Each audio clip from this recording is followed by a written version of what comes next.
আসসালামু আলাইকুম।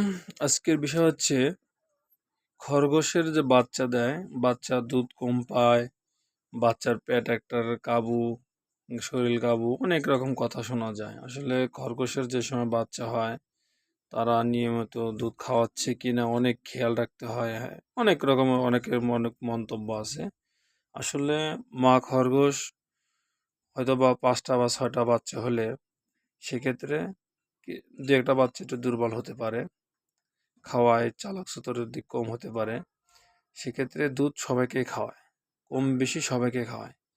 এই বারবার চেক করা, বারবার তার কাছে যাওয়া, দেখা, এই জিনিসটার কারণেই বাচ্চা অনেকটা নষ্ট হয়ে যায়।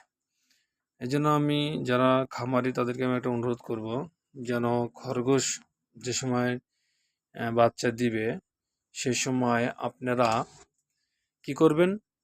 খরগোশের থাকার ব্যবস্থাটা আগে নিশ্চিত করবেন, যেন খরগোশের ঘাস যেখানে দিবেন আর যেখানে বাচ্চাগুলো থাকবে, আর খরগোশ যেন আলাদা একটু আরামায়েশে শুইতে পারে, লড়তে পারে, চড়তে পারে, এরকম একটা পরিবেশ করে দিবেন।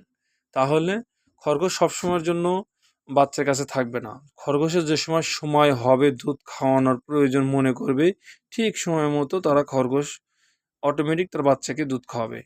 একটা পেট একটু মানে পেটে যদি একটু দেখা যাচ্ছে পেটটা খালি, খালি লাগতেছে, তাতে কোনো সমস্যা নেই। বাচ্চা কিচ্ছু হবে না। আপনারা কোনো রকম ডিস্টার্ব করবেন না। অটোমেটিক সে খাওয়াবে। আর যারা বেশি বোঝে, বেশি মানে এই চিন্তা ভাবনা করে যে এটার হয়তোবা আ নাই, ওই অ্যা দুধ খাওয়াচ্ছে না, ধইরা খাওয়াবো, এরকম করার কোনো প্রয়োজন নাই। তারা সময় মতো খাওয়াবে। এটা নিয়ে কোনো টেনশন নাই। আর নিরিবিলি একটা স্থান আপনি নির্ধারণ করবেন, যেখানে মানুষের চলাচল কম।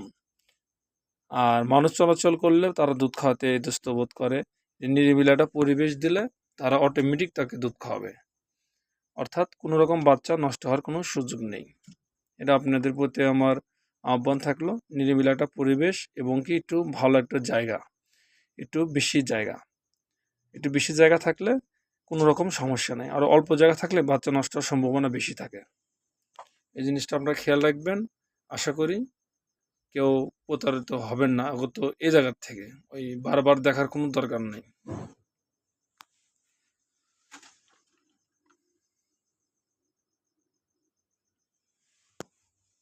যাই হোক, সবাই ভালো থাকবেন।